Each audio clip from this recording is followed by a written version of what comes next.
to the flag of the United States of America and to the republic for which it stands, one nation under God, indivisible, with liberty and justice for all.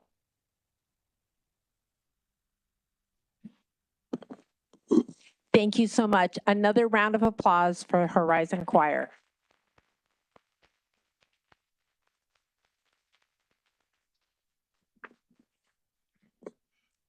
Truly is one of the things I look forward to every year. Way to go. May I have roll call, please? Mrs. Baker, Here. Mrs. Greenberg, Here. Mrs. Christensen, Here. Mrs. Case, Here. Mr. Pantera. Here. Next on the agenda is approval of agenda. Dr. Bells. Thank you, President Case. Items approved by consent will not come up for discussion during the meeting, but will be approved when the agenda is adopted. This is possible since members of the governing board receive the agenda along with backup materials at least 24 hours prior to the meeting and have had time to review and consider all items. Prior to the agenda being adopted, members of the governing board may ask that an item be removed from the consent agenda and brought to the floor for discussion at the appropriate place on the agenda. Any member of the audience who submitted a blue public comment card prior to the start of the meeting will be recognized to speak on that agenda item under items for approval. I would like to offer the agenda as posted. Thank you. We have no blue public comment cards tonight. Does any of the member of the governing board wish to have an item removed from the consent agenda? Mrs. Christensen? Item F11. 11. 11.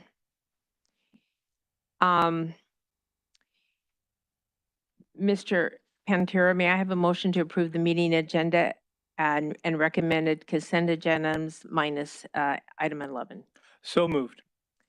All those in favor say aye. Aye. All those opposed say nay. Motion passes unanimously. Next on the agenda is governing board statements. Mr. Pantera, may we start with you? Sure. Good evening, everyone. I'm glad you're all here. I'm glad to be here also.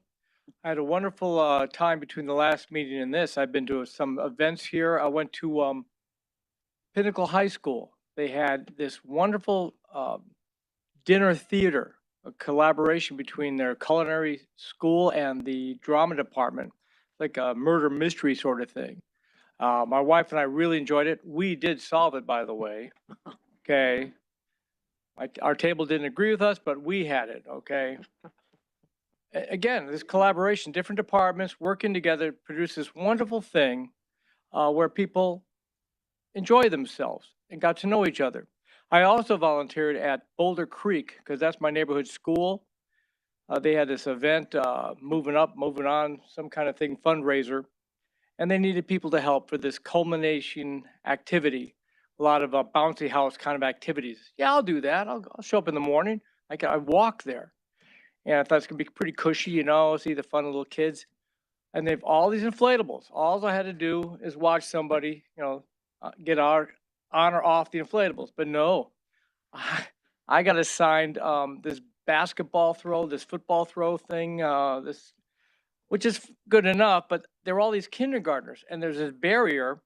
And so they couldn't reach over the barrier to get the footballs out or to get the basketballs out. So there I am, reaching over, getting, I got a pretty good workout for those couple hours I was there. I mean, I really enjoyed it, but it was more of a workout than I thought it was going to be. The only picture they have of me there is reaching over to pick out some footballs. Not exactly my best side, if you might imagine, with that picture. But it was great. And the thing I love so much about those events, not the money raised, is the fact that there's all these different people in the community there volunteering and getting to know each other, helping each other out. It's just another stitch in the fabric of our community. Stitch after stitch of these events, we get to know each other and build. That's the power of public schools, and that's why I'm so proud to be your board member. So please, if you get a chance, volunteer for one of these things. Oh, and by the way, I'm going to the bazaar thing. I've got my tickets already, so I'm there. So go there if you can as well. Thank you. Thank you. Mrs. Greenberg? Yes, thank you and welcome. It's quite a nice packed house tonight. Um, since our last board meeting, we've held a couple different meetings. We had our first student voice gathering of the year, and thank you to Mr. Dennis and PV for hosting. For those of you who don't know, we meet quarterly with students from each high school, freshman, sophomore, junior, senior, and we broke into different groupings to answer a few questions, and we were focused somewhat on safety in our schools. And the table I happened to be at somehow turned out to be mostly freshmen.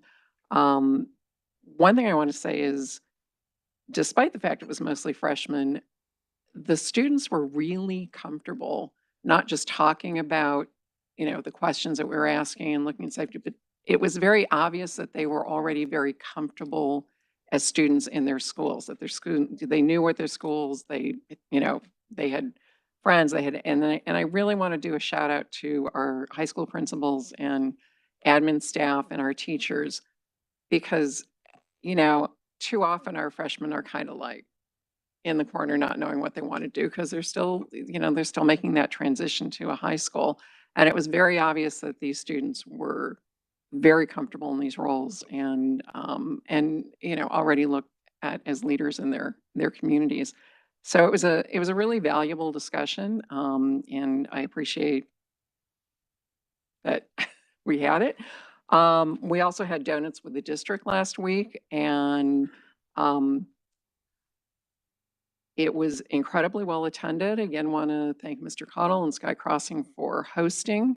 I don't know how many donuts actually got eaten, but we had quite a number of parents from different schools. Some different questions were asked. I know Dr. Bales likes to lead off with a question, and this was kind of, I'm going to paraphrase because I don't have it in front of me, but how as parents do you judge, whether your student is achieving in school? Is that close enough?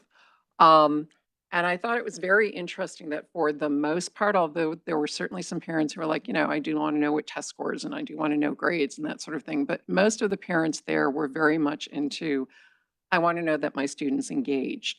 I want to know that when my student comes home and they want to talk about what happened, or they're working on a project and they're very excited about it, et cetera. And so, and most of the parents there really felt that they were getting that from their students, and that's always a really positive support that we hear for the district. And then just finally, United Parent Council had a luncheon for its new reps, and Mr. Pantera and I were fortunate to have time to be able to join them, and I was able to provide some more, well, not more, but some insight on, the relationship of what the role of the governing board is quite for some of the folks who had not served in UPC before. And I just want to thank Ms. Crane, I don't know if she's here, I don't have my glasses on, sorry, and United Parents Council for putting on that luncheon and providing their reps with more resources and information.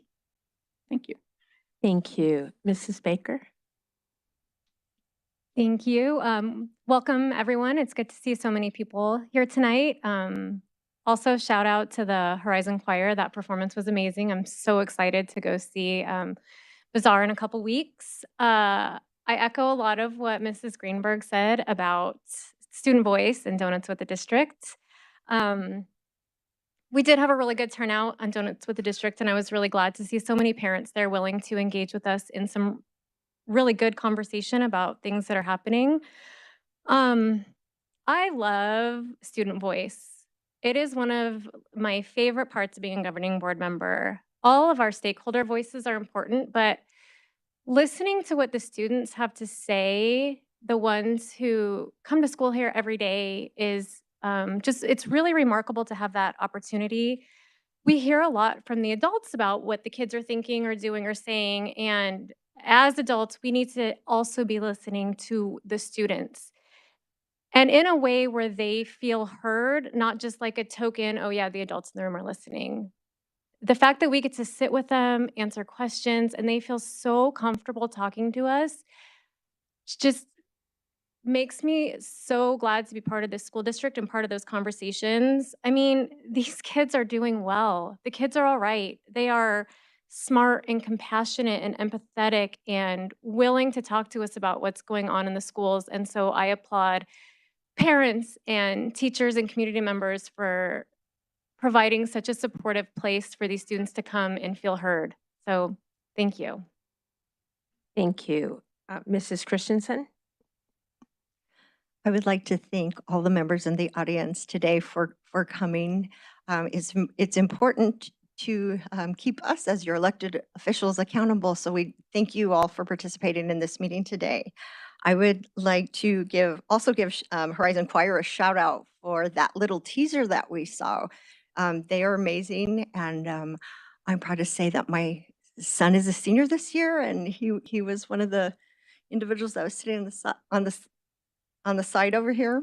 And so shout out to Horizon Choir. There's still plenty of tickets available. They have 4 performances, the 19th, 20, 21. Yes, 4 performances from Thursday to Sunday after fall break. So just go to the Horizon Choir website and you can get tickets to see the whole show. I would like to recognize some principals too.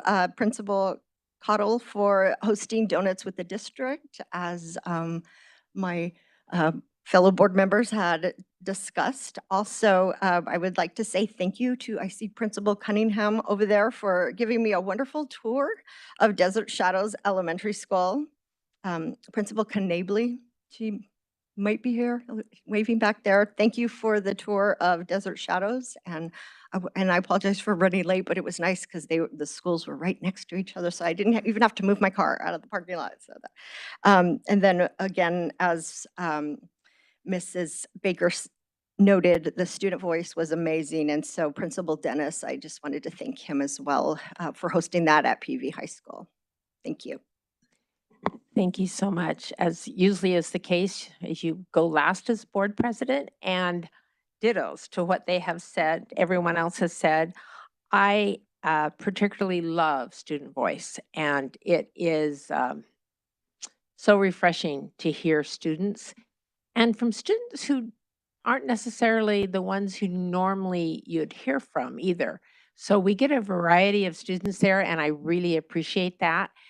And we are there to listen to them. And it's really amazing. It's truly one of my favorite things we've ever done in the district as a school board member. And we did Donuts with the District at Sky Crossing, and shout out and thank you to Sky Crossing we had a wonderful turnout there of parents, and we want parents to be engaged in this district.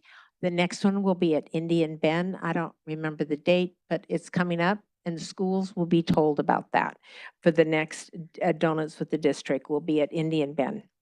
So thank you. And I cannot wait to go to the Horizon Choir's performance. It's going to be excellent. So get your tickets. Next on the agenda is awards and recognitions. Dr. Bells. Thank you, President Case. It's always a pleasure to highlight our students and staff for awards and recognitions. Tonight, Mr. Droege will MC our honors. So at this time, I'd like to invite the governing board to join me in front of the dais.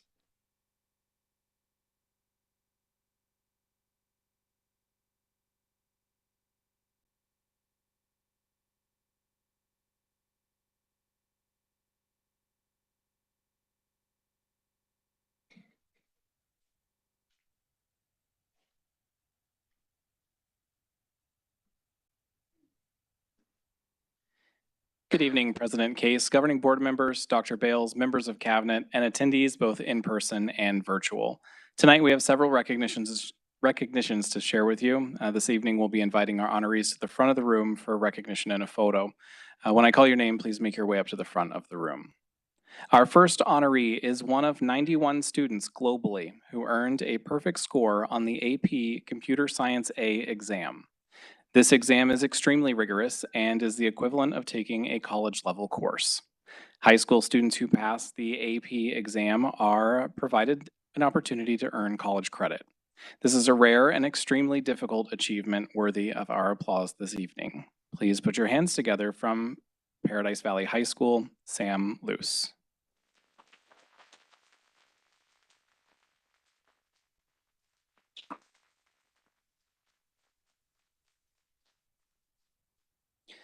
The next 15 honorees tonight qualified as 2024 National Merit semifinalists.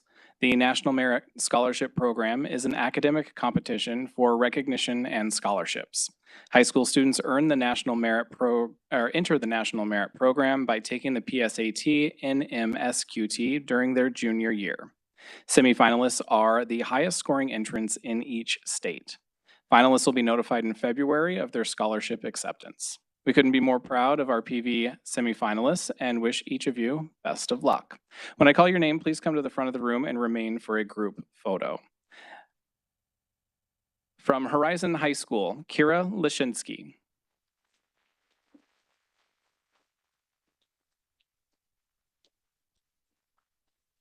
From Paradise Valley High School, Jacob Blanzy.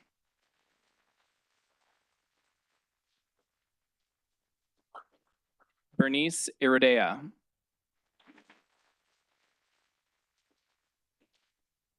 Shaylee Kelly.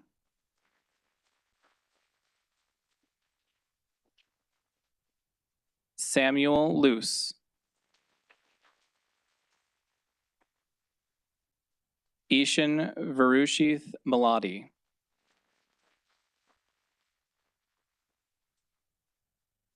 Dhruv Ravajuvanar.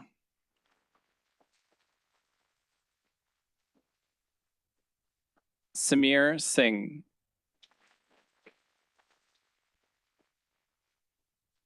From Pinnacle High School, Adam Gramlich.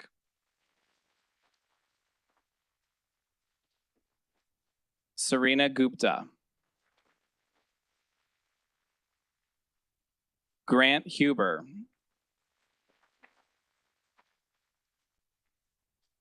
Tyler Nelson. Jack Turner.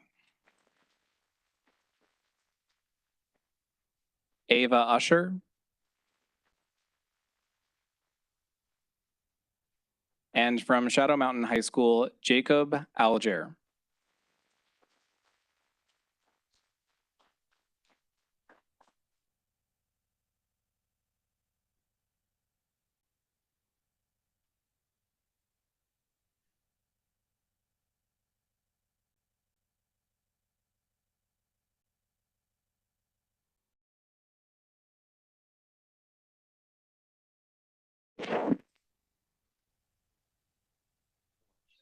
Smiles.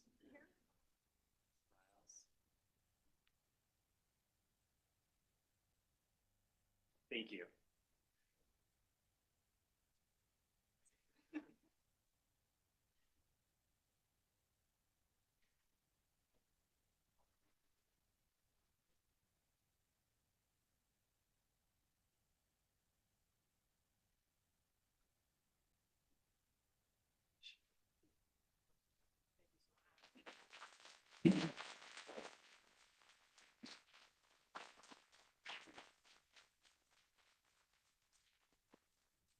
Adding to tonight's list of honorees, the following 19 honorees tonight earned academic honors from the College Board National Recognition Programs.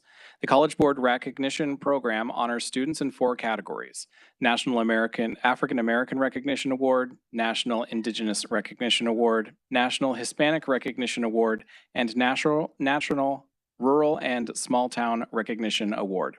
When I call your name, please come to the front of the room and remain for a group photo. Please join me in congratulating for the National African American Recognition Award from Paradise Valley High School, Maya Mengsha.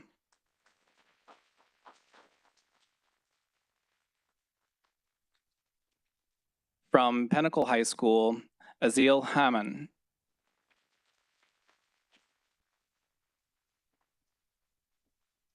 Kylie Turner.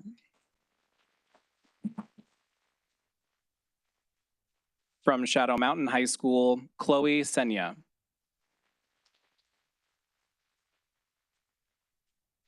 For the National Indigenous Recognition Award from Shadow Mountain High School, Dawson Kondera.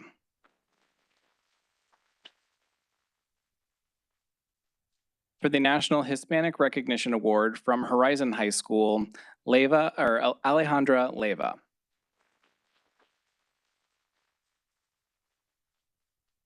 Elena Medina. Gabriela Domenzane Vera. Sadie Benavides. From North Canyon High School, Mariana Carvajal.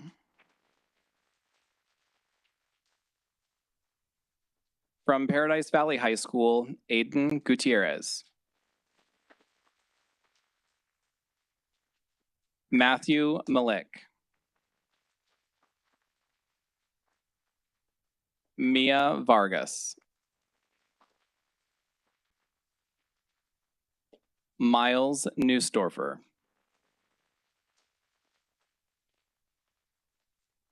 From Pinnacle High School, Kristen Duncan. Kylie Huffnagel. And from Shadow Mountain High School, Kayla Trevino. Madeline Robson. Olivia Garza Reeves.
The Arizona Language Association is an organization of language educational professionals working together to promote and advance language teaching in Arizona.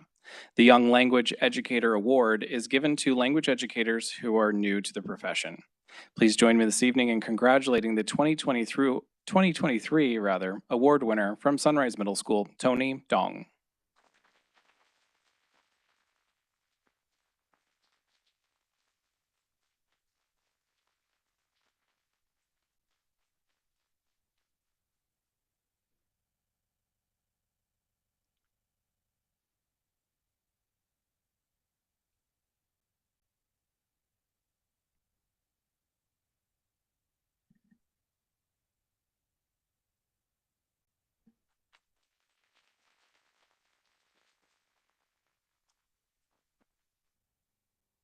Next is the Paradise Valley Education Support Professional of the Month. PVSEA Vice President, Ms.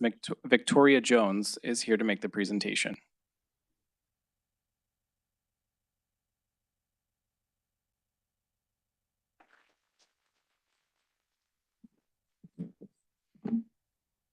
Good morning, President Case. Closer. Good evening, President Case, Governing Board, Dr. Bales, and Cabinet.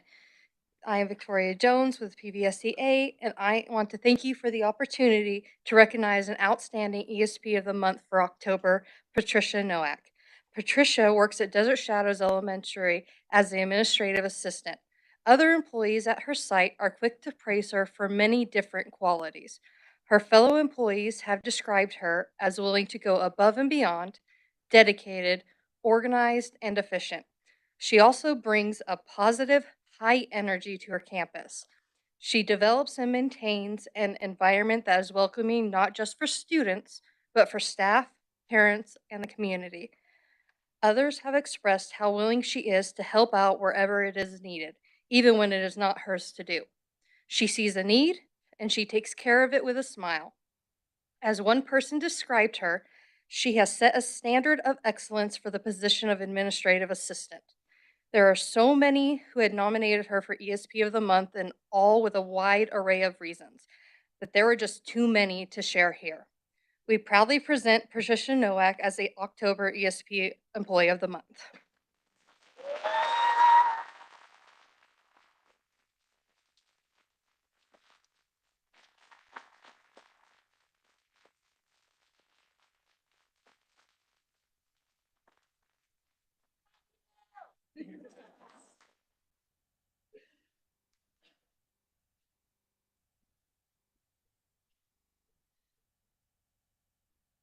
Your mother loves you too.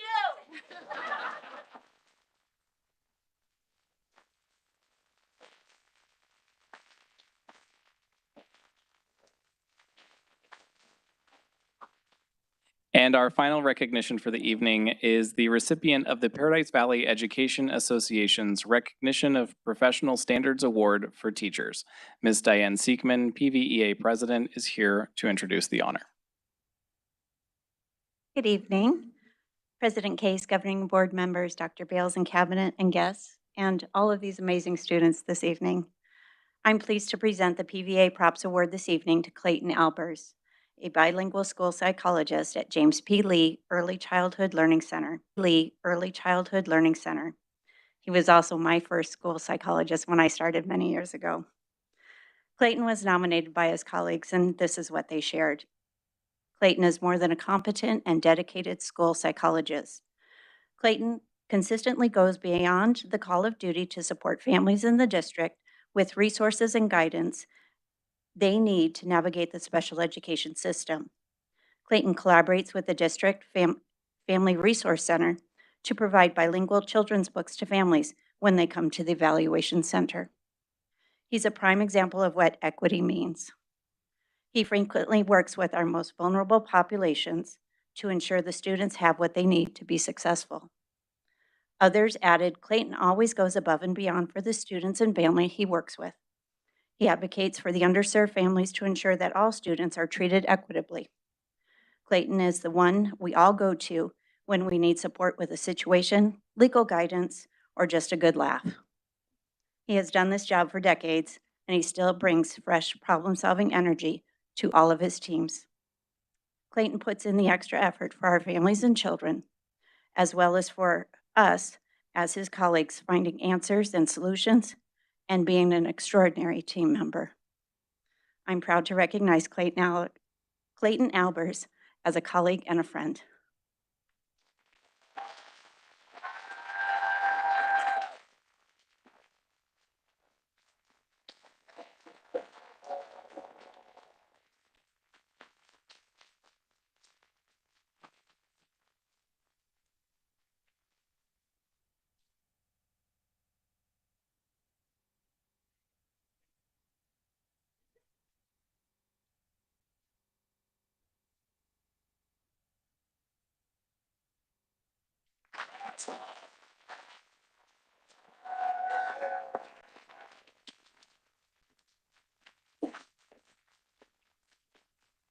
And that, President Case, concludes this evening's awards and recognitions.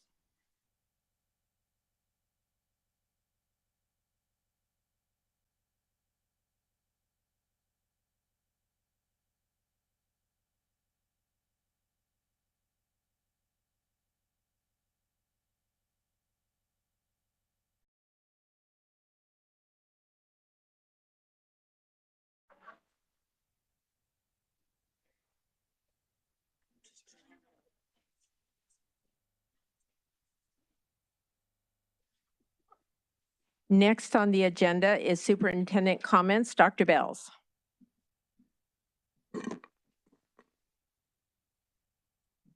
Thank you, President Case.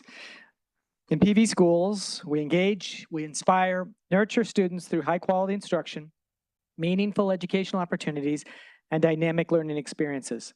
Those experiences are made possible because of partnerships we have with our PV families.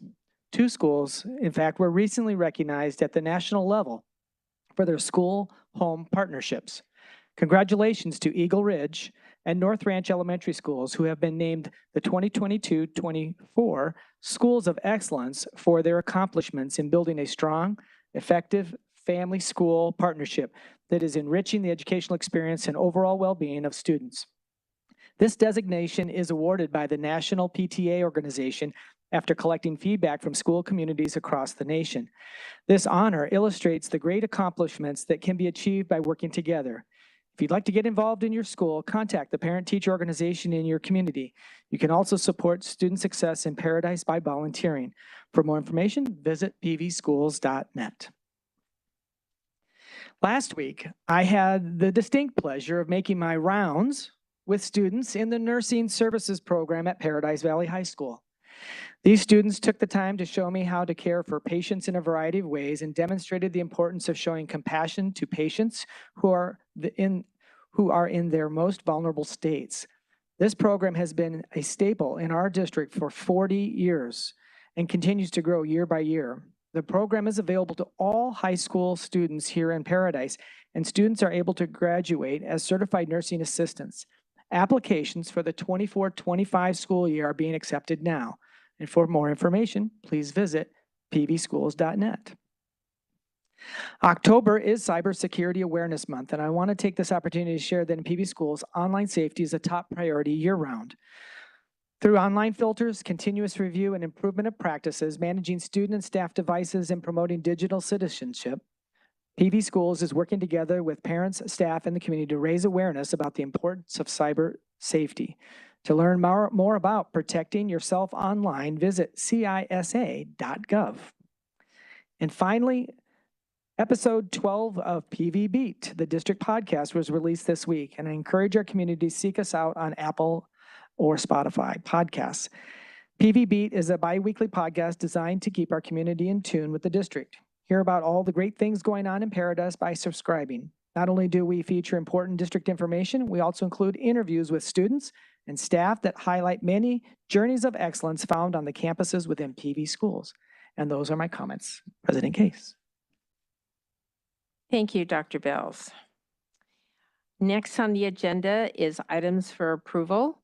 Dr. Bells. Thank you, President Case, governing board members, cabinet, and guests. And tonight, with a very late release of forms from the state and less than half the days to complete them than compared to last year, we present for approval the annual financial report for fiscal year 22-23. Ms. Berrigan, please continue. Thank you, Dr. Bales and President Case and governing board members. I'm going to be very specific. Last year, we had 48 days to complete the AFR. This year, we had 23. So as Dr. Bales mentioned, less than half. Part of that was due to our board meeting moved a little bit forward, but the bulk of that was due to a very late release of forms. And in addition to that, after the release of forms, there have been 120 plus corrections to those forms. And so they keep releasing new versions of it. And they didn't have an opportunity. Normally, a school district person reviews them ahead of time along with somebody from an auditing firm, and that didn't get to happen either. So a little bit more of a hectic AFR season. So I cannot thank our internal auditor, Kathy DeStefano, and our former Director of Budget and Finance, Vanessa Shapiro, has still supported us through this process. They do the bulk of the work, and they did a beautiful job getting it done this quickly. I was punting for the presentation to come up. I can punt longer if I need to.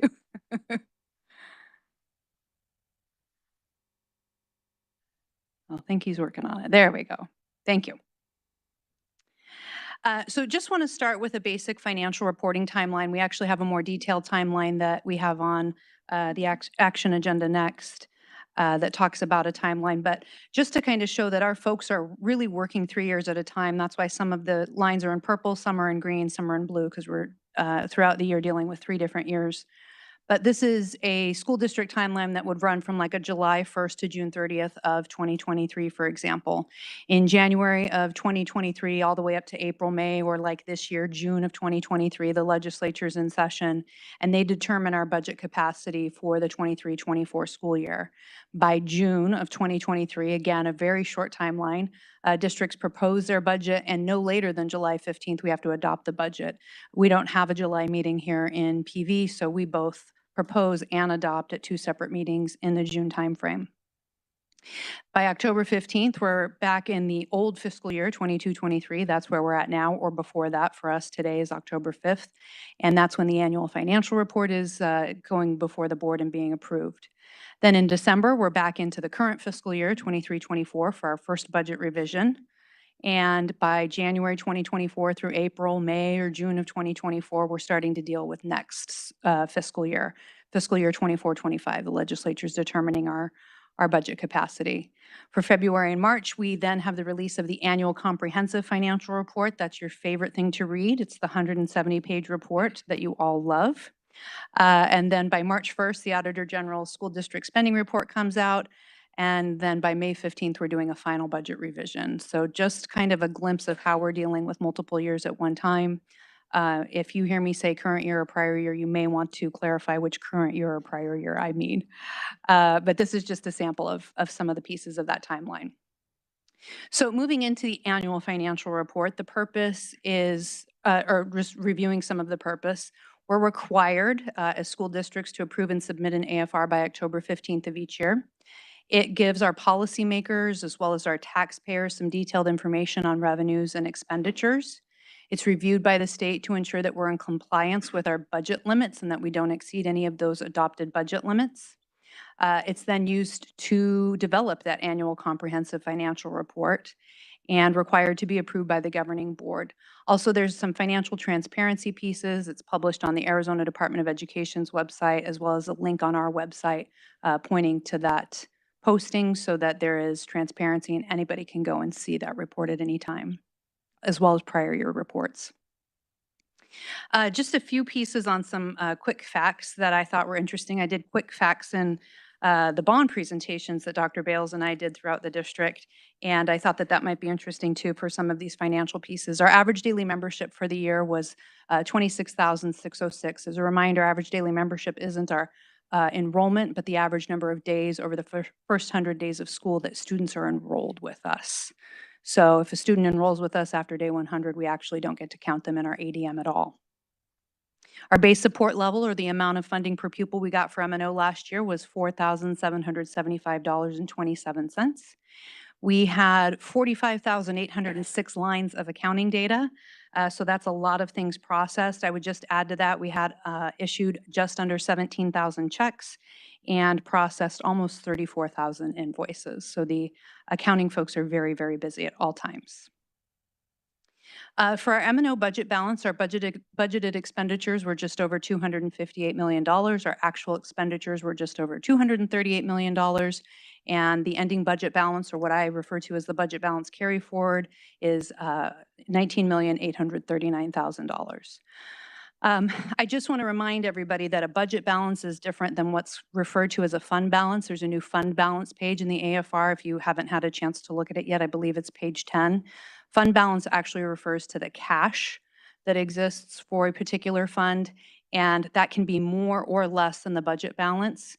The actual cash that's in the account, or our account for any given fund, is more of a function of tax collection than what our actual budget balance is. There are some districts who often have negative cash, but because they have the budget capacity, they're allowed to spend that budget capacity. It's not a situation we're in. We have pretty consistent tax collections, so our M&O cash is actually a little bit more than the budget balance. We can't spend that, though. Even if we had $100 million in budget balance carry forward, we could only spend what we actually have in budget capacity. That is our limit. Just for a little bit of summary of revenues, our local revenues were the largest portion at about 70.5%, followed by state revenues at just over 29%, and some federal revenues less than 0.5%, followed by the county, very small amount this year. It was more last year. There's been a change and there's no longer a county portion of the state equalization. So the reason there were some collections here is those are just delinquent collections from prior years, and we may have those for a few years moving forward, but that piece of the pie, that county piece of the pie, is going to stay very small. Just as revenues for M&O, unrestricted capital, adjacent ways bond, and debt service are the largest portion of that local piece there. That includes our M&O equalization, as well as our M&O override and our DAA override, and our bond revenue. That's all completely local locally funded. But just as a reminder, every district in the state has a portion of the equalization formula, which is essentially that per pupil amount times the number of ADM or student enrollment that we have, that they pick up, the local taxpayer picks up, and then a portion that's picked up by the state. And that's why it's called an equalization formula, so that a tax burden in a district that doesn't have a large tax base isn't burdened by a larger portion of their equalization formula. In this district this year, the local taxpayers covered 69% of that. We have a fairly high property wealth district compared to most districts in the state of Arizona. And then the state covered about 31%. And that goes back and forth. Usually we're around the 75-25 split. Just for a summary of the expenditures, our M&O budget is our largest portion of our budget. We spent the $238.2 million. We had debt service of $60.5 million, bond building of 50.1, federal and state grants totaling 42.9. We'll continue to see that go down quite a bit more as we finish out spending ESSER in this current fiscal year, 23-24, and then 21.3 million in classroom site fund.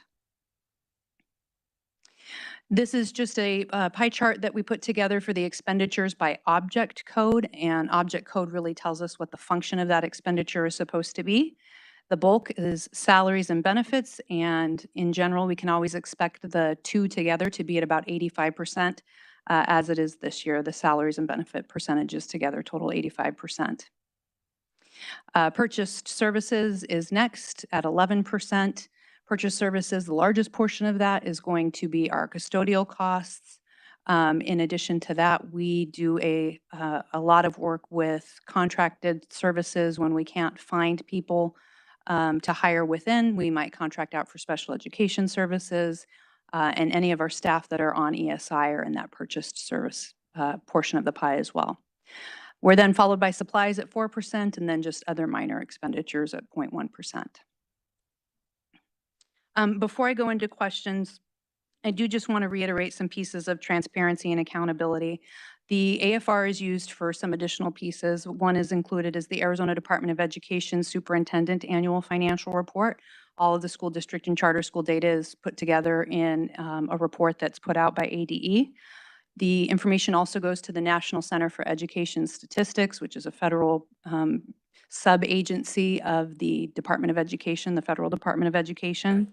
We have a school finance transparency portal that our information is posted on. As I mentioned, there's also the Arizona School District Classroom Spending Report, and the information is also used for school report cards.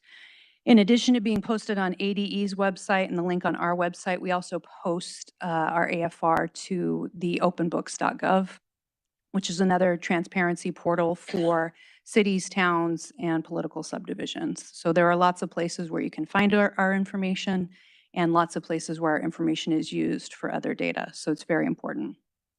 With that, I'm happy to answer any questions that anyone may have. We have no public comment cards.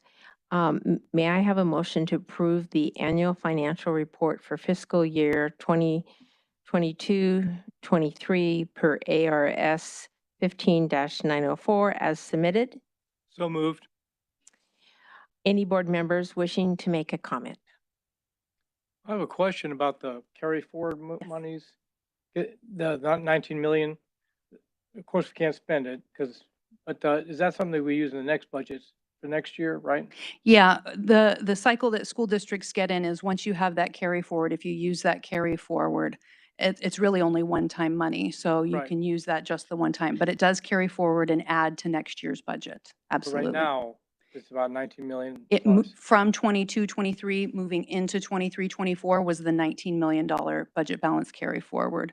Thank you. Yep, you're welcome. Any other comments? Mrs. Baker? I just want to say thank you. You're welcome. I know it's a lot of work. I've spent more time in our finance department than I ever thought I would. I spent a lot of time with Vanessa before she left, and I just appreciate all the hard work that goes into your job and their jobs. So thank you. Thank you for saying that. Any other, Mrs. Greenberg? Yeah, I wanted to also say thank you. I mean, I know that Ms. Berrigan, gave us a great report, but people really need to realize these are extremely detailed forms that have to be completed And they had to do it in less than basically half the time they normally would and still get it right. Still get all the numbers where they need to be. And, we're actually looking at the report. It's a lot of work. And, I just want to thank you and your professional staff and, just kudos. Bravo. Thank you. Thank you. Thank you. Any other comments? Mrs. Christensen? Yeah, thank you for the presentation, and You're welcome. I think the finances are one of the most challenging parts of being on the board. There's so much detail that goes into all of this, so many different components. The funding is very complex, as well as we get some from the federal, some from the state, and then different grants. So my question is, in terms of the portion that is coming from the property and taxes, we're going to talk a little bit more about bonds later, right? I just want to make sure that as our taxpayers are cutting back, that we're not necessarily cutting things that are very important, but that we just really look at the budget overall, because we are in changing times now. And as Dr. Bales mentioned, our enrollment continues to tick down. And so I'm so grateful that the taxpayers are so, I forgot the term you used, property strong, or property, I don't remember the term for the taxes, but I just really, as a board, I would like, and the finance group, I would really like us to start having some more discussions on contingency plans and how we can better manage our funds going forward if our enrollment continues to go down. I know that that's not anything that you can really reply to at this time, but I just wanted to discuss my concerns going forward, because I do comb through these numbers, and I can't imagine how much time that your organization has to go through pulling all these together. And I'm still trying to get wrap our head around a lot of these.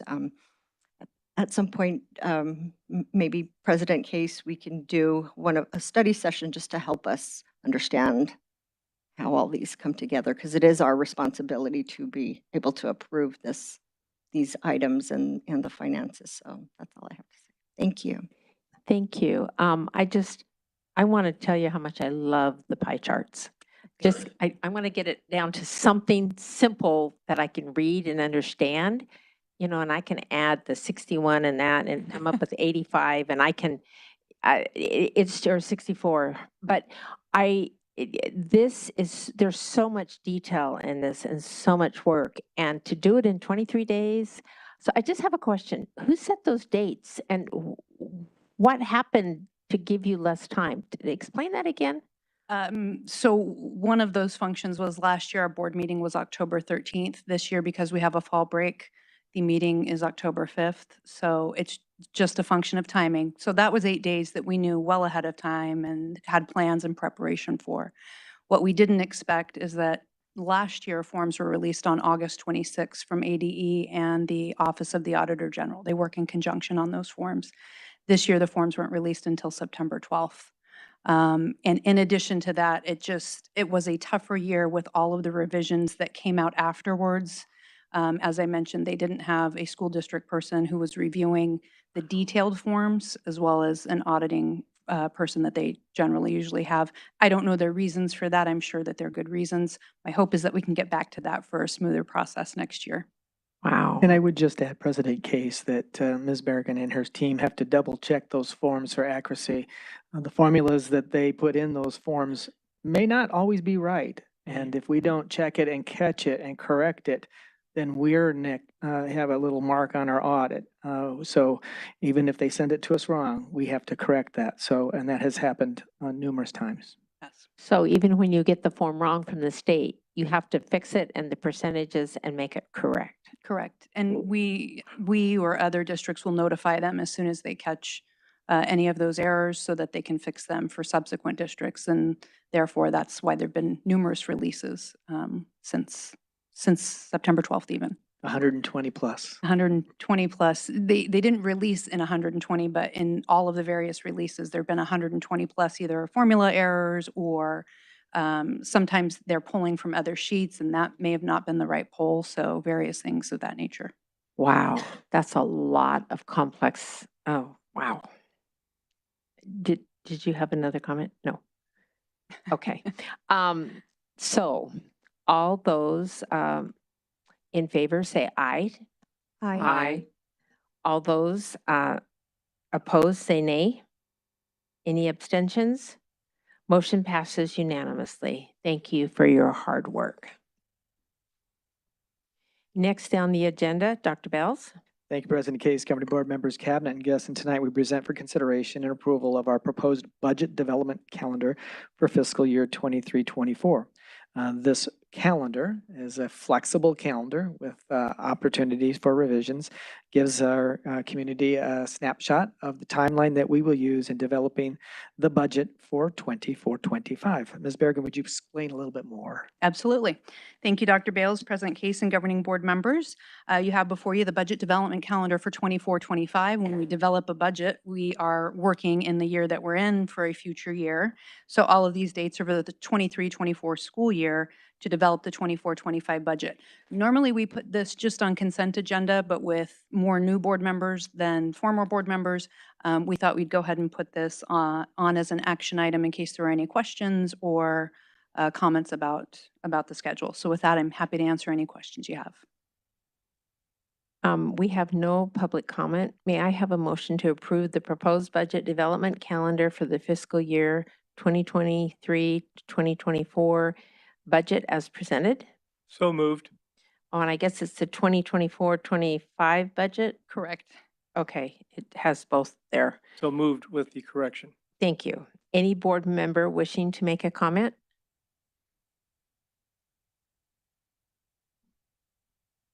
No? Okay. I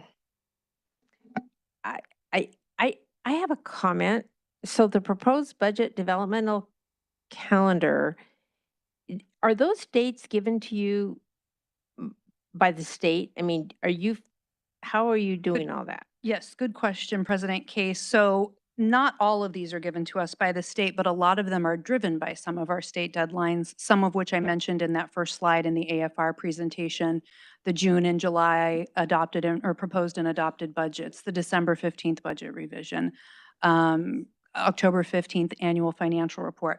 40th day, that's determined, every school district has their own 40th day determined based on when they start school and whatever days off they may have in between now and then. Same with 100th day of school. The reports being available for those are determined just kind of by the calendar and when ADE runs those ADM reports.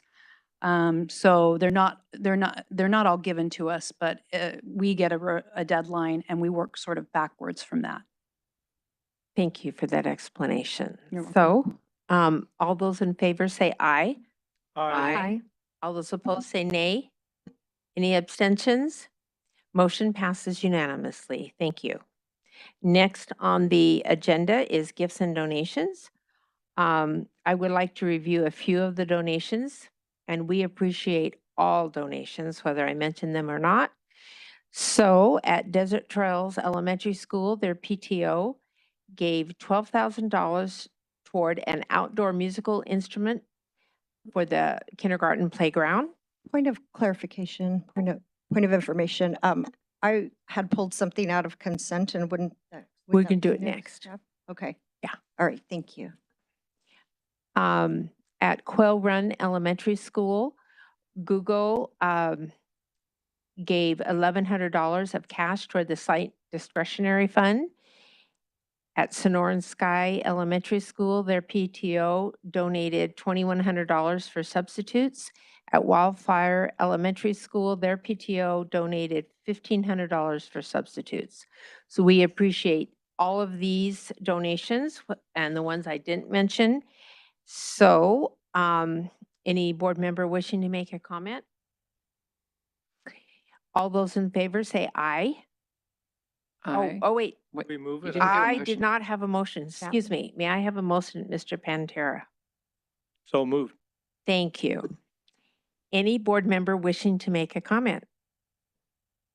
All those in favor say aye. Aye. All those opposed say nay. Motion passes unanimously. Now we're going to do F11.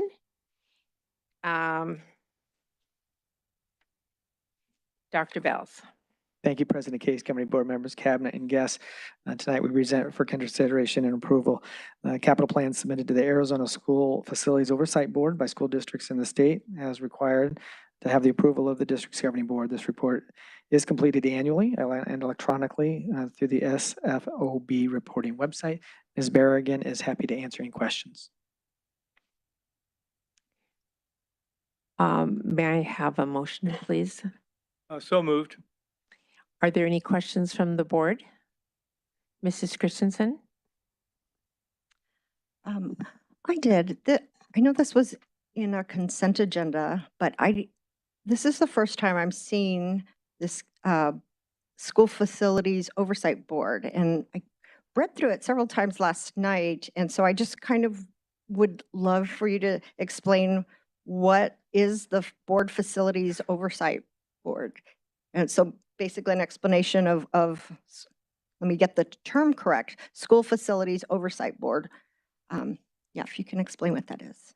Absolutely, Mrs. Christensen. And Governing Board, the School Facilities Oversight Board, you maybe know it as the School Facilities Board, or maybe you haven't heard of that either. But it was created as a result of a lawsuit back in the late 90s called Roosevelt v. Bishop, which you've probably heard of. Roosevelt is the Roosevelt School District, and they sued the state to say there are discrepancies in state funding that make it so that districts with poor property tax wealth or those that have difficulty passing bonds can't correct the deficiencies that they have with their school buildings, and that there wasn't any funding from the state to provide them to do that. So the School Facilities Oversight Board was created along with a remedy to $1 billion plus in deficiency corrections that were funded by the state at that point in time to be able to address that. The board is made up of a group of people. There are considerations in statute. There needs to be an architect on the board. There needs to be a contractor on the board. And actually, one of your coworkers, the state superintendent of public instruction, gets to appoint one person. The other people are appointed by the governor. But your coworker, Art Harding, and I worked with him at ADE. He's an excellent asset for the school facilities board.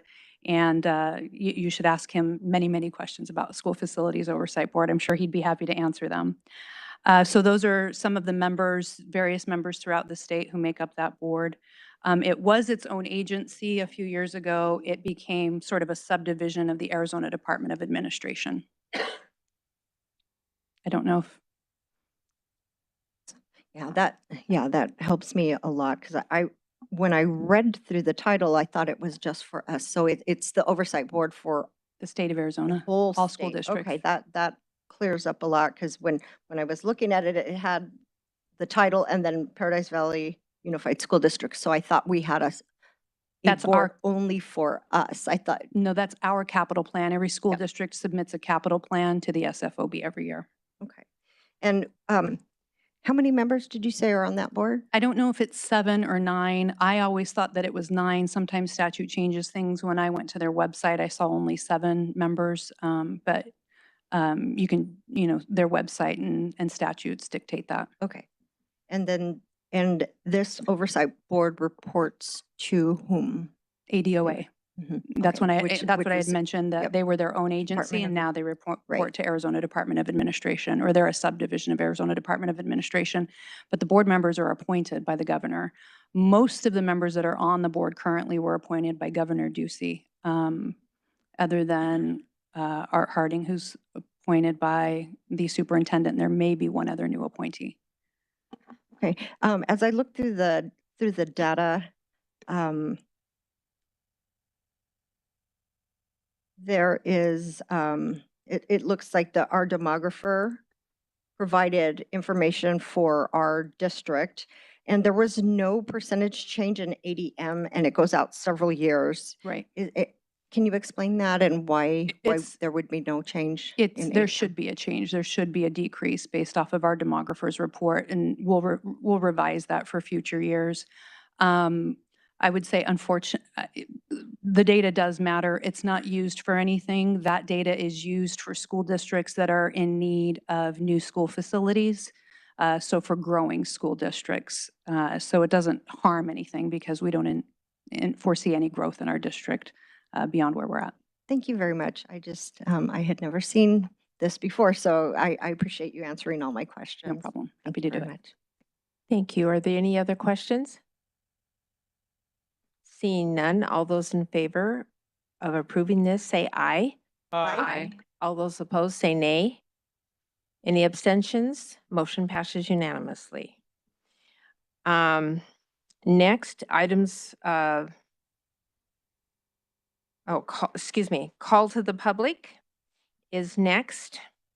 I have four. First, we're going to watch the video of the rules.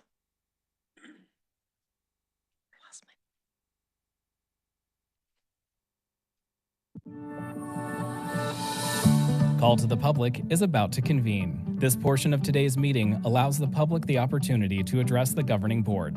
Although state law does not require that the governing board hold a call to the public, the Paradise Valley Unified School District and its board have chosen to do so because we believe it's important to hear about concerns and issues from our community. While call to the public is not designed to be a discussion, the board is here to listen. Due to Arizona open meeting law, the governing board cannot respond to, discuss, or take any action on items brought up during this time. However, staff members may be directed to get back to you and address individual concerns. As a reminder, the point of this and every board meeting is to accomplish the business at hand, and to be able to do so in an open and collaborative way. All in attendance are expected to observe meeting rules, as well as rules of politeness and decorum, so that we may serve as an example to our students that issues can be discussed in a respectful and civil manner. Tonight, we have 4 people who have submitted comment cards prior to the start of the meeting. Each speaker will have 3 minutes for remarks. As a reminder, we ask that you please direct your comments to the board. Please state your first and last name when you come to the podium. Our first speaker is Annette Economides, I believe. Following is Susan Winder.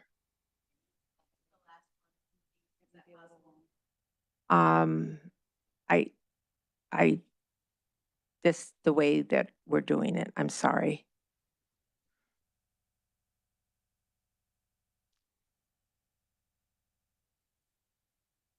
Good evening. My name is Annette Economides, and I have lived in the Paradise Valley School District for over 40 years. I have 5 children. I've spoken before. I've been a foster parent and an adoptive parent of special needs kids. I'm the mother of 5, and I have been active in this community my whole life. I just want to ask a question that I know you can't answer, but I just want to ask, you all have been elected to represent the taxpayers in your district. And so I just want to ask, are you aware of what your taxpayers are thinking, what they're wanting, what they're needing? I know you have this meeting and you have public comment, but is there another way for you to interface with the taxpayers besides donuts at the schools to know exactly what the taxpayers are thinking in your district? And it was great to see that financial report and all the work that went into it. So my question is, are you being transparent in all the different things? Are you working really hard to be transparent about everything that you do with all the taxpayers in your district? And some of that logistically may not be possible, but are you working towards that? Is that a goal, to be transparent? And I just wanted to say, because the meeting I was at a couple of cycles back got a little bit heated. and I appreciate the video that y'all created to give to us. But I just wanted to let you know that the true patriots of America are dismayed at what is going on every level in our government and in our society. So no matter what time you start the meetings, no matter when you allow the public comments to happen, there's going to be patriots showing up. Don't mistake us for anybody like Antifa or BLM. We're not violent, but we do want to exercise our First Amendment rights and just ask questions. And that's all I have to share. Thank you. Next is Susan Winder, followed by Gina Griffiths. Good evening, Dr. Bales and board members. My name is Susan Winder, and I'm a taxpayer in the PV School District. At the board meeting on 8/24/23, discussion was held regarding moving public comment from the beginning of the meeting to the end of the meeting. At that time, 3 board members stated that they had received emails supporting that move of public comment to the end of the meeting. To be very honest, I wasn't sure I believed them. So I made a public records request for those emails. On 9/27/23, I received about 24 copies of 24 emails. Within those emails, there were no comments in support of moving it and only emails not supporting that move. It has come to my attention that school boards generally have the secretary put all the emails in a spreadsheet and send it to all the board members. What I got from my public records request was not a spreadsheet, but a list of 24 emails concerning many topics and only 5 concerning the topic of moving public content to the end of the meeting. In talking with a family attorney, I was made aware that you are in violation of my public records request when you didn't send the official record of the comments I requested, and you chose to only copy a few to include in my request. Were I a wealthy person, I would hire that attorney and sue you. You work for us, the taxpayers, and it is your job to be transparent, with exception of expulsion of students. You are spending our money that we give you for schools. This violation of my rights will keep me from voting yes on your ridiculous total amount bond request. Thank you. Gina Griffiths, followed by Clayton Albers.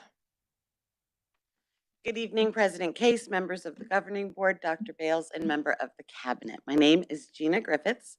I'm the parent of 3 students who actually attend PV schools. I'm sorry, 2 do. One's a graduate. I have a senior at PV High. We just bought the cap and gown. I have a 7th grader at Sunrise, and I have a graduate from PV High. We love PV schools, and I'm here to say thank you. I want to say thank you for being an inclusive school district that educates all students, since this is a public school district. And I specifically want to talk about the LGBTQ community a little bit tonight. I'm not a member, I'm a cis hetero woman, but I have a transgender child, and I appreciate the quality, accepting, inclusive education my child has received. And I want to talk a little bit about, in general, the LGBTQ community. So I did some research, and this year, according to polling, 10% of adults identify as LGBTQ. 1 in 10. If you think about how many people have been in this room tonight, that's a large representation of the community. A decade ago, it was half that many.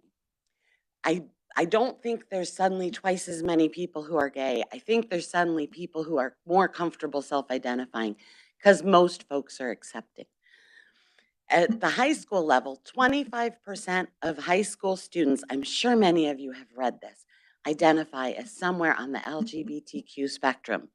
1 in 4 students. That's why it is so important for the district to continue the wonderful inclusive policies that have happened. And I know people, I hear it in other districts, and people come to these meetings, and there's a loud minority of people who rant and rail and talk about, just say horrible things about my child. But 70% of Americans are supportive of inclusive and equitable policies for the LGBTQ community. 70%. Often We're not the folks coming out and talking. It's the angry, hate-filled minority that's coming out and saying horrible things about my kiddo. But I'm going to just keep coming and telling you that I'm grateful. You're doing right by the students. You're doing right by your teachers and staff. You're doing right by the families that don't fit into that box that society has traditionally accepted. But they all have a right to an inclusive, safe, quality education, and you're giving it to them. So thank you for that.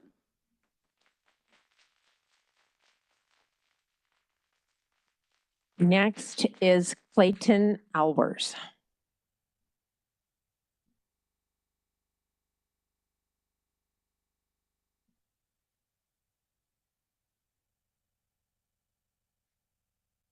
Good evening, Governing Board, Superintendent, PV families, and staff. My name is Clayton Albers, and I'm a bilingual school psychologist with Sun Kids Preschool. Sun meaning serving unique needs. We work with our little kiddos with special needs. I've been a school psychologist in the district for over 20 years, a part of Sun Kids for nearly all that time, and a parent of a total of 6 PV students. I'm speaking to you tonight to share how much I love the Sun Kids program. With Sun Kids, I'm honored to be working with educators who help children combine their first words, make their first friend, and sometimes even take their first steps. It's such a privilege to share these precious moments with our PV families. Unfortunately, the James P. Lee Center alone, which is only about half of the Sun Kids staff, has 21 out of 32 FTE, or 65%, instructional aid positions that sit vacant. 65% that are vacant. Not only does that mean that our teachers don't have the support they need, but that means that there are at least 21 members of our community that don't get to share these amazing accomplishments with our students. So the question seems obvious. If Sun Kids is so great, how come we have all these vacancies? In my opinion, the answer is simple. It's pay. Some may say the pay isn't the core issue, and in response, I offer the following personal story. My niece is a natural with kids.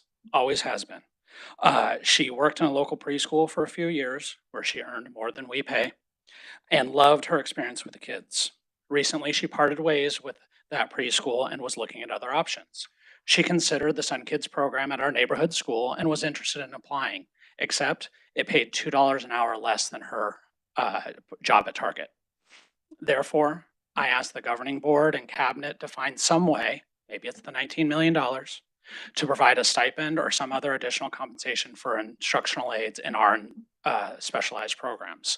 Actually, in all specialized programs serving kids with special needs, they work really hard. It's one of the toughest jobs around. Not only would that show our current instructional aides the value they provide the district, but it encourages more people who are educators by heart to join PV and have a positive impact on PV students and the communities they live in. In closing, I just want to thank each of you for being part of the board and for your time and efforts to support our students. Thanks for the chance to speak. Thank you. Next on the agenda is items for discussion. Dr. Bells. Thank you, President Case, governing board members, cabinet, and guests. And tonight, Ms. Berrigan will present an update on bond and budget override programs and capital improvement projects. Ms. Berrigan. Thank you again, Dr. Bales, President Case, and governing board members. I do have a brief presentation for you tonight. I'll talk a little bit more about the financial perspective of this, and I will be followed by Dr. Drew Davis this year, who will be presenting, as I refer to it, all of the pretty pictures of the projects that we were able to complete. So you won't have to listen to me for 2 more presentations, just 1 more presentation. So the purpose of this presentation, we have a requirement by statute in 15491K and 15481Y to provide updates on bonds and overrides. And it's an opportunity for us to provide information to our community and voters regarding our voter-approved initiatives. So another opportunity for us to do some transparency. Just as a reminder, our voter-approved initiatives in PV schools is a 15% maintenance and operation override. That's 15% of the RCL, or the revenue control limit, which, just as a reminder, it's that basically that per pupil amount that we get for M&O times the ADM or enrollment that we have for students. So that's a simplistic version of that. The district additional assistance override is $6,410,000 annually. This was formerly known as capital outlay override, and sometimes people still refer to it as such. And then currently, the bonds, we have completed the spending of the 2015 bond for $228 million, and we're still working on the spending for the 2019 bond of $236 million. Starting with the maintenance and operation override, that was passed by our voters in November of 2017 for the 22-23 year. We've since passed the new one, but for this report, it's referencing the November 2017 approval. That's, again, the 15% of the revenue control limit. So in last fiscal year, 22-23, that was $29,648,186 additional for our district. And again, with all of M&O, the bulk of that goes to staff salaries and benefits, approximately 85%. The M&O override is good and full for 5 years, so that was through the 22-23 school year. It phases down then by a third for the final 2 years of authorization, but we did put that on the ballot last November of 2022, and our wonderful PV community continues to be supportive of that and passed that override. So we began a new M&O override cycle for this current fiscal year 23-24. In our voter pamphlet, the purpose of the maintenance and operation override is listed. It includes these items here, ensuring the academic programming remains in place, providing competitive salaries, continuing instruction for special areas, and promoting safety and healthy school environments.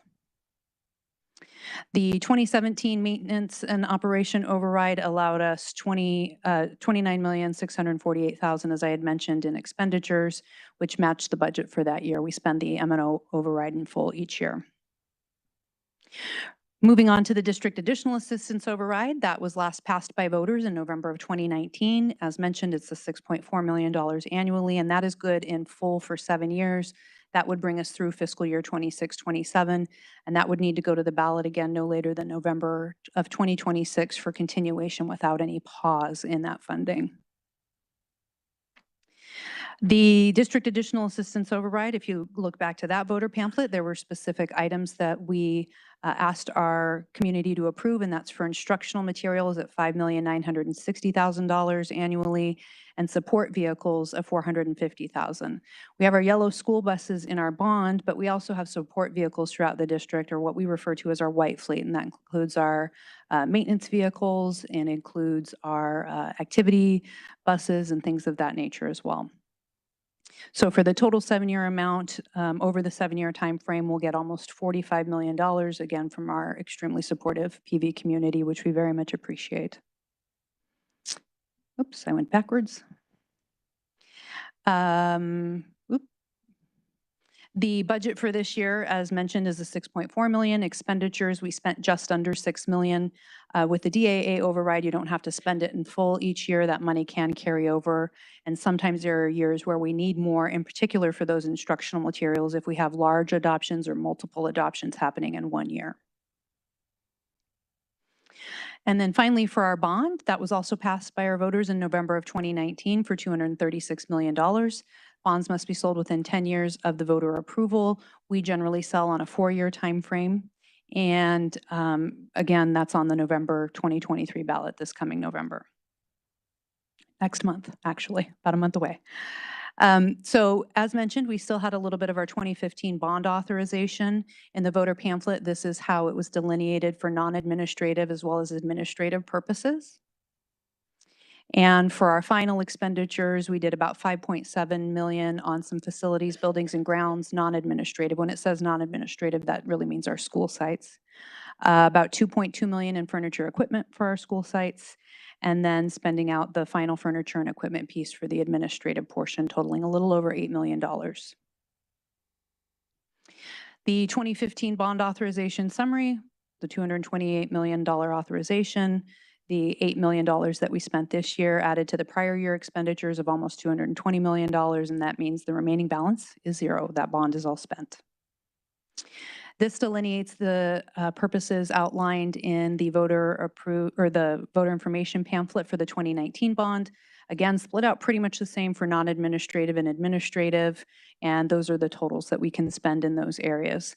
So if we were to spend all of our facilities, buildings, and grounds, all $152 million, we couldn't then take pieces from technology and furniture and equipment. There is a flexibility of 10%, but we generally try and stay within those categories. This is the spending for the 2019 bond expenditures that occurred in 22-23.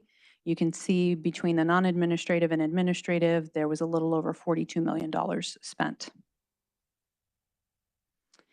This is the 2019 bond authorization summary. The authorization is for the $236,140,000. This year's expenditures a little over $42 million, added to the prior year's expenditures of a little over $71 million, leave us with a remaining balance of almost $123 million.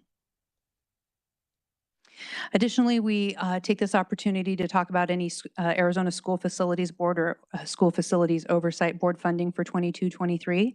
We did get some building renewal grants, and that total was about $1.3 million. That's money that comes from the state. There are very limited amounts of funding provided from the SFOB, and it is a grant process that we have to do.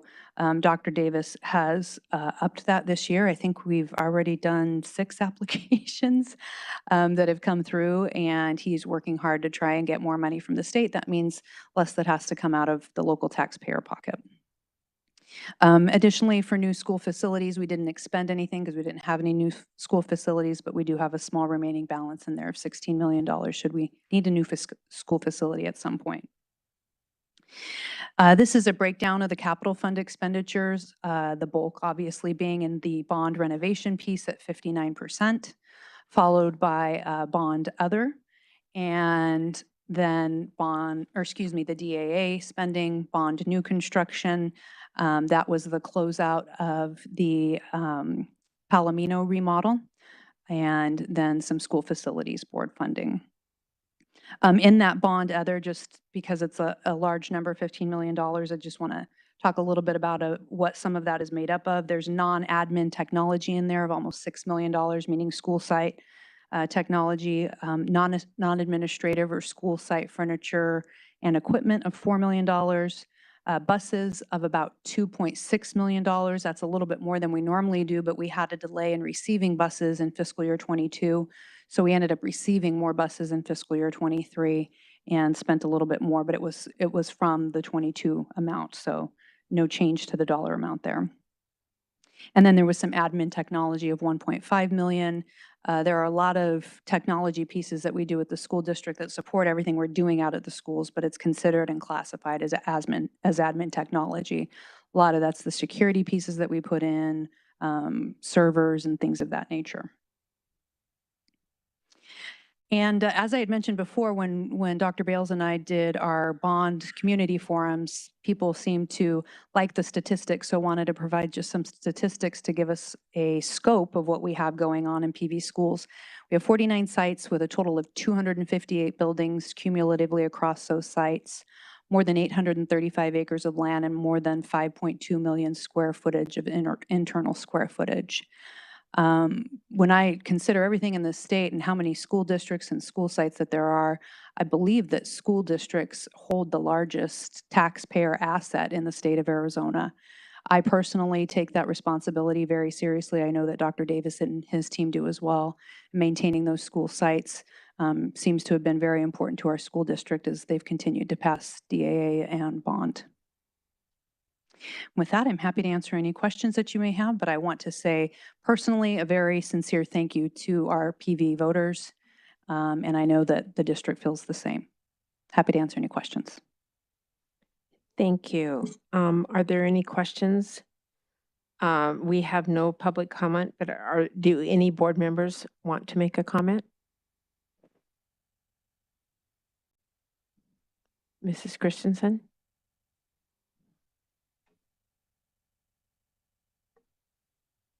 Yes, thank you for the presentation. So a couple of months ago, it was brought to our board. We had a bond committee that brought information to our board, and we voted as a board to pass this bond. I tried to bring up a amendment to maybe perhaps consider a lower dollar amount for the bond. And my reasoning was not because I don't support PV schools, but because with declining enrollment in our district and the comparison between past of 240 million versus 300 and I can't remember the 340 million that we're coming to now. I felt it was too much for this time because taxpayers are hurting. I personally, my spouse lost his job this year. So, it affected me. I've had three of my very close friends file for bankruptcy within the past year. I go around when I walk my dogs, I talk to my neighbors, and I'm in an older area of the district with bigger lots, and most of those people are retired. Their property taxes are skyrocketing.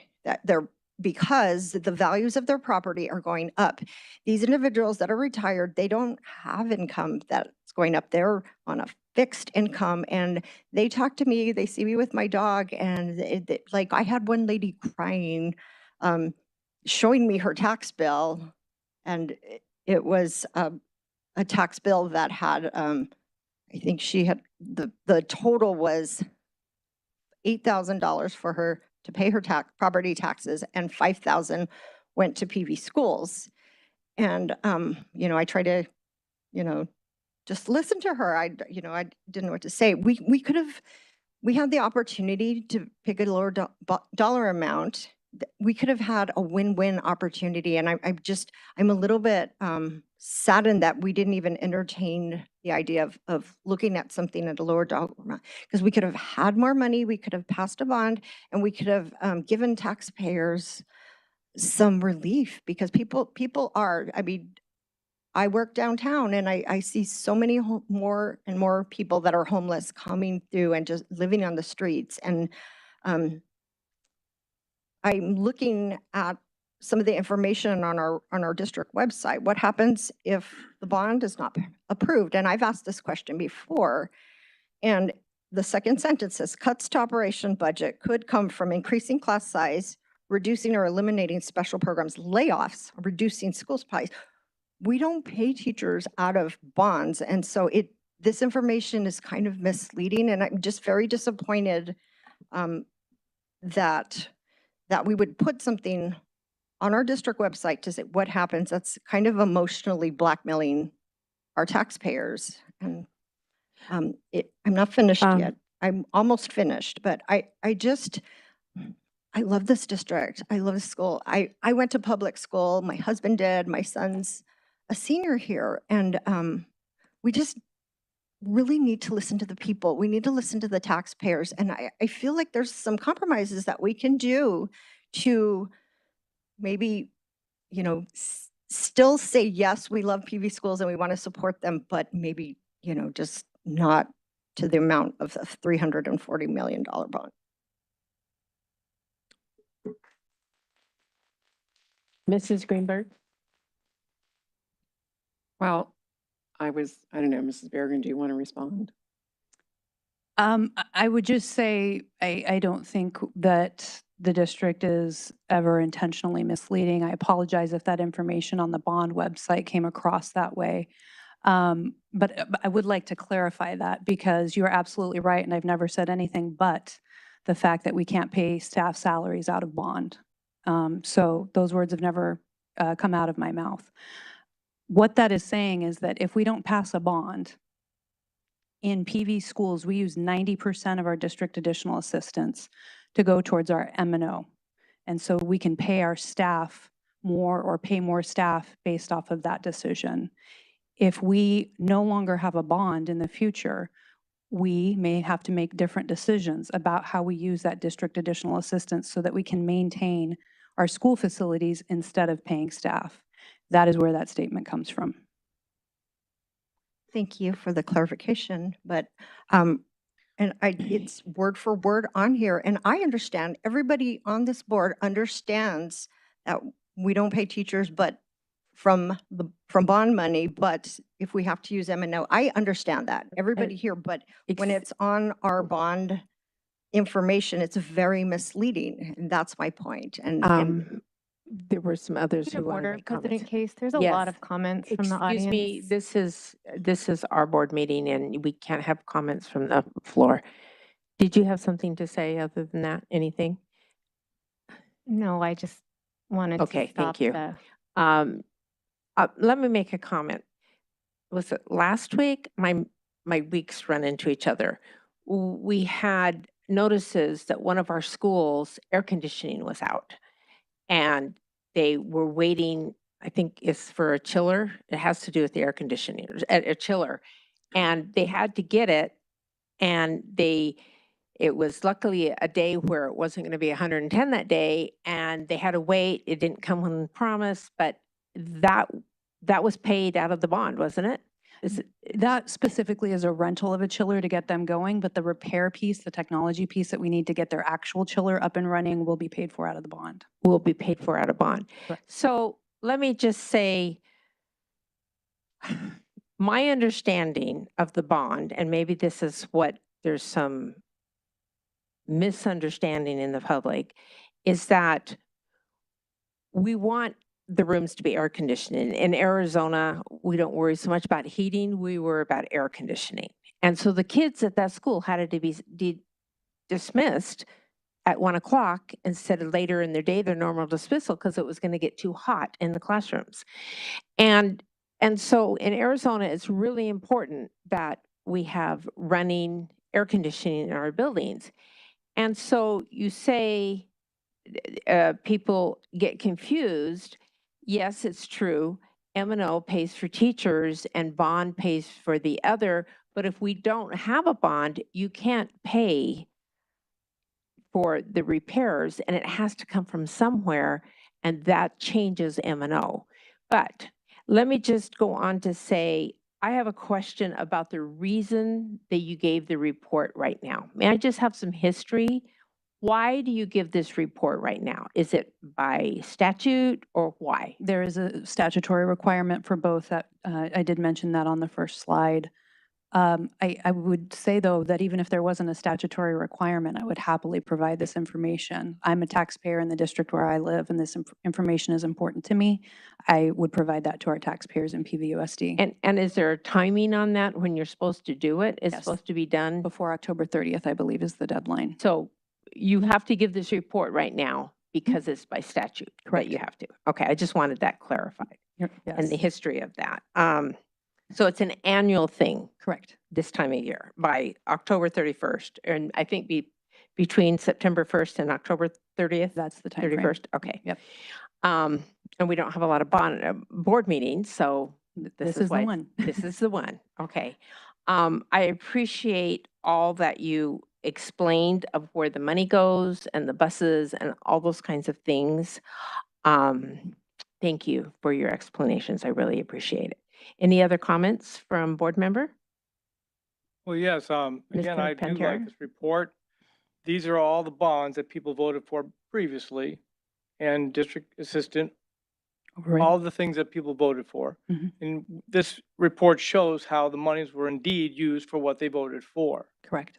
And I really like seeing it because, yeah, sometimes people say we voted for, but what happened? Here it is in black and white. This is where the money went that you said it should go, and that's where it went.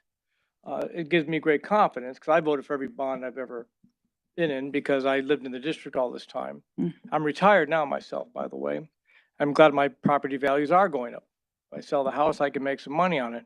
But that's not important. What's important is that it gives me confidence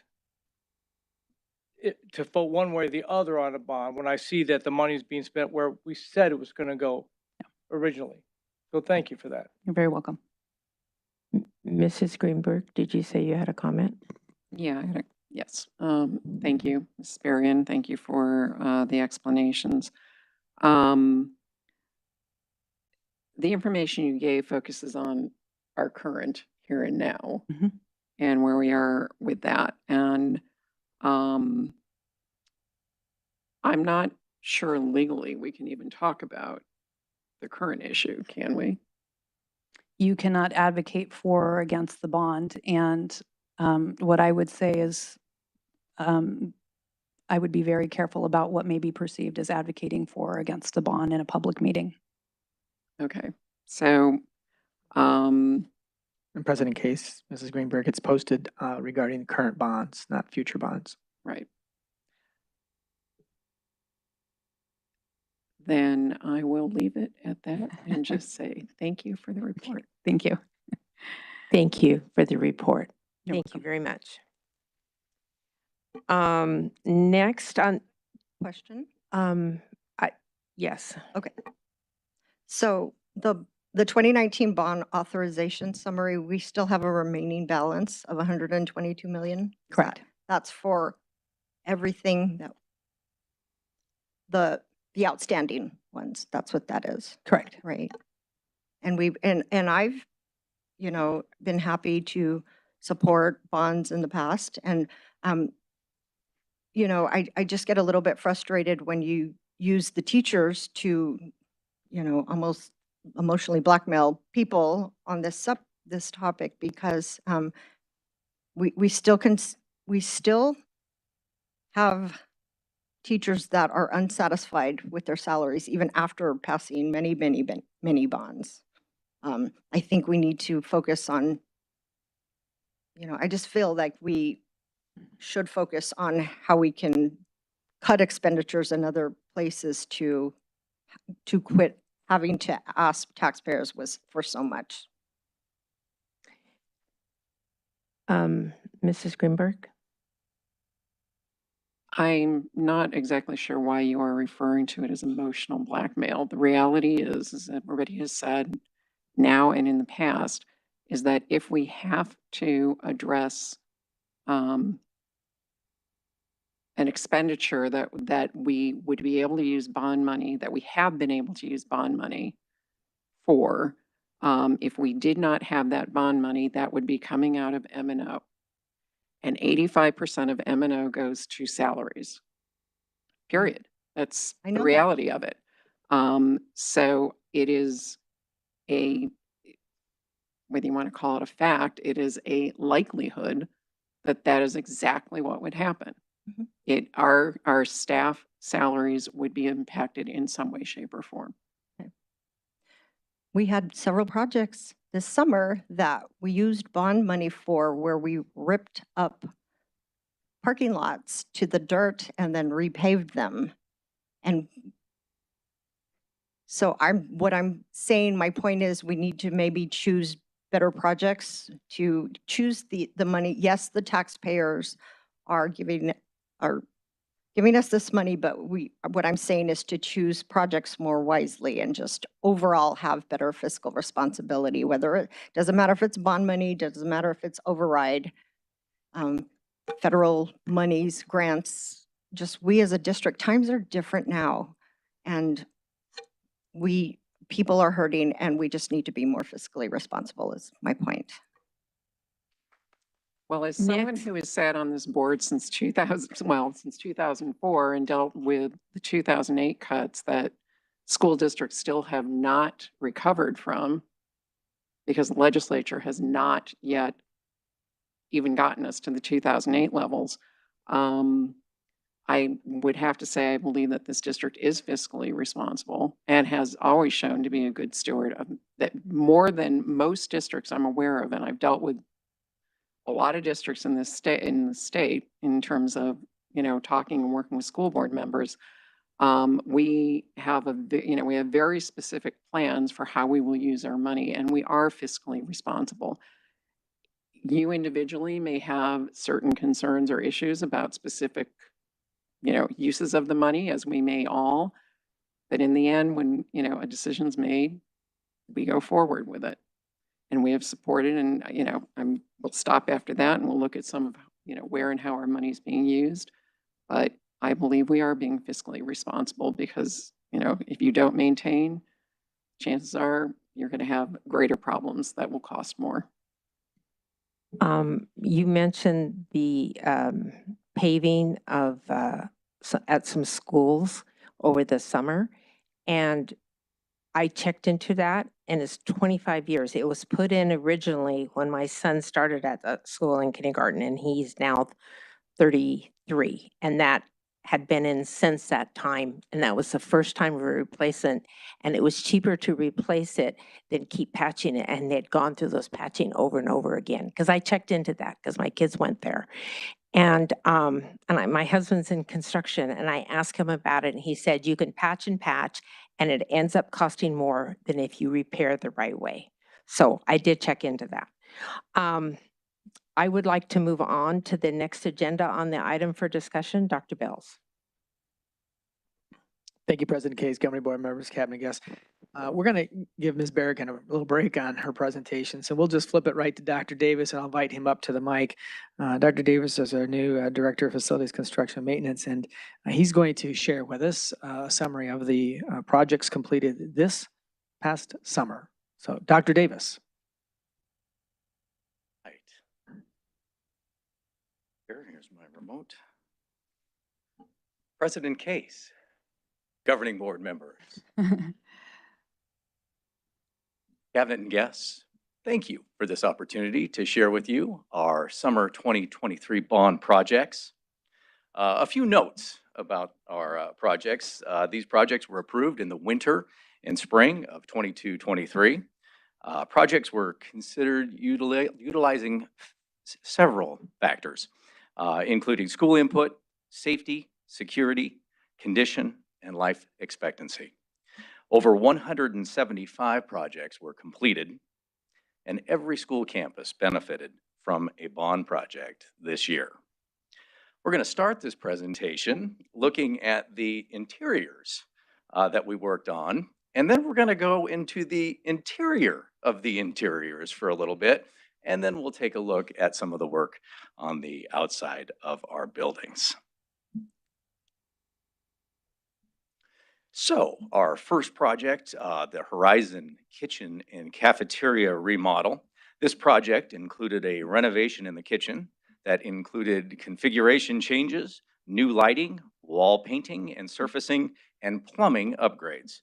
In the cafeteria, we installed polished concrete, LVT, ceiling tiles, paint, lighting, and refurbished the elevated space.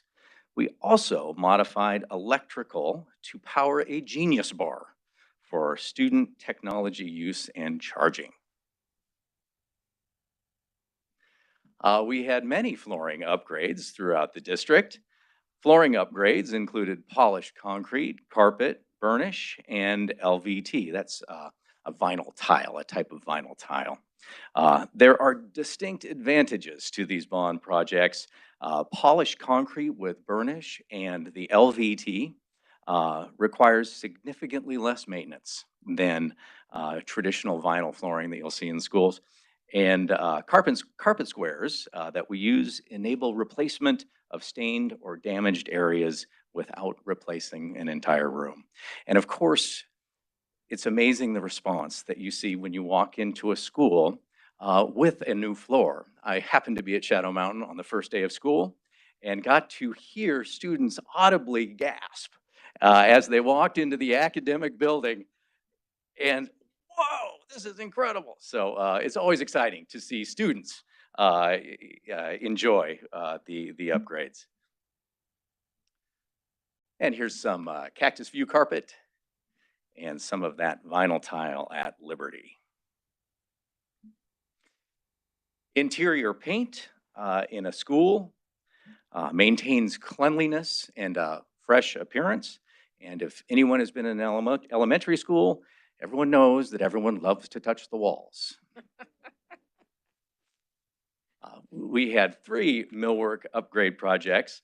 Millwork projects include replacing outdated laminate type countertops that damage easily with age, and we've replaced those with durable solid surface material. And this is at Sandpiper, and here is the Vista Verde Science Lab, a complete makeover.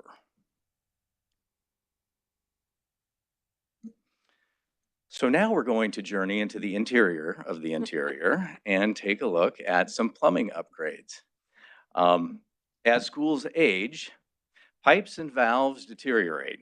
By identifying key lines of plumbing in schools for repair and replacement, we avoid catastrophic flooding incidents.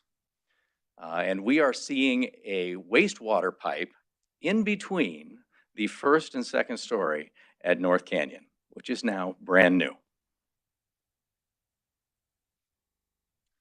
Our HVAC, or air conditioning upgrades, as a majority of our schools will be entering their third decade in the coming years, if they haven't already far past that. Original build HVAC systems have surpassed life expectancy in the desert climate. Problematic HVAC units impact safety, comfort, and the learning environment, and are more costly to use, maintain, and repair. So this is the inside of some brand new HVAC units at Copper Canyon. All right, some exterior painting projects now going to the outside. Exterior sealing and painting, which is also referred to as weatherization, extends the life of the building envelope, inhibits insects and pests from entering the building, and makes a building more energy efficient. So there was some work done at Fireside. Vista Verde, we painted the portico, and Echo Mountain Primary. We had 8 parking lot replacements. Parking lots are replaced after attempts to seal and repair cracks are made. Expanding cracks, uneven pavement, and general deterioration presents hazards and safety concerns. Additionally, this work provides us an opportunity to update ADA accessibility. We also took the advantage of the construction to address some ongoing draining and flooding issues at Desert Springs by installing a dry well at the base of that parking lot.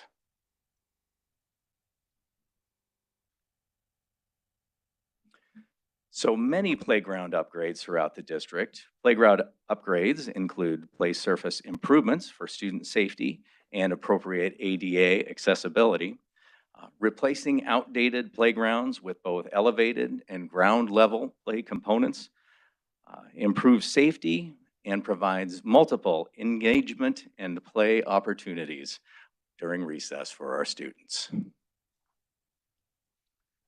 Liberty and Echo Mountain and Mercury Mine, some playground upgrades and swings.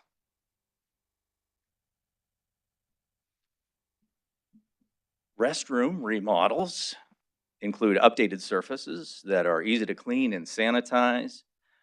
Updated fixtures are, of course, less likely to fail, conserving water. Cactus View was one of our schools. And the Roadrunner Fieldhouse.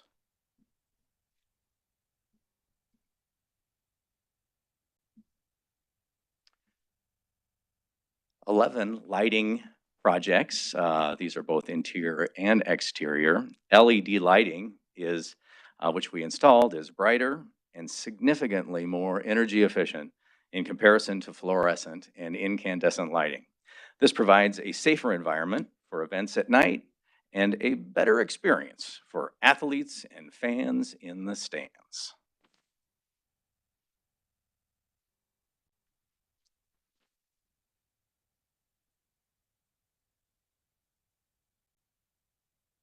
We also replaced 4 artificial turf fields. As our prior fields had met their life expectancy, we took the opportunity to set a new standard to include a cushioned underlayment to provide greater shock absorption. This durable turf is easy to maintain and designed for year-round use. So here you see the North Canyon Rattler Field, Pinnacle, Shadow Mountain, Horizon Husky Field. We also had some entry upgrade projects. These projects improved wayfinding, remove some hazards, and updated and improved the presentation of the schools to the community. North Ranch and Quail Run. It's amazing what many, many tons of granite can do to the appearance of a school.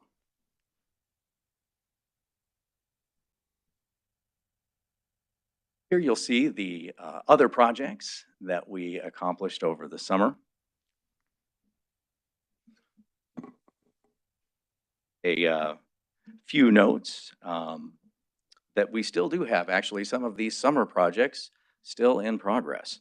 We're installing new transformers at 4 sites, installing new roofing at 2 sites, installing emergency power at 2 other sites, and working on upgrading the Desert Shadows cooling tower. And there's the breakdown on the other types of projects that we had. And just like to thank you for your time tonight. And of course, the Paradise Valley Unified School District voters and supporters. And now, any questions?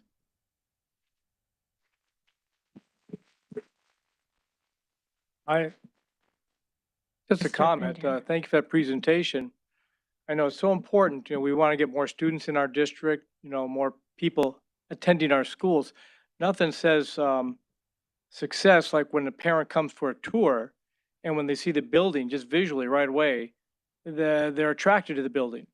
It makes them more amenable and willing to listen to the tour when the principal or whoever's the administrator is taking them around to show them the staff, the curriculum. But that first impression is huge. And, that's one thing we don't think about.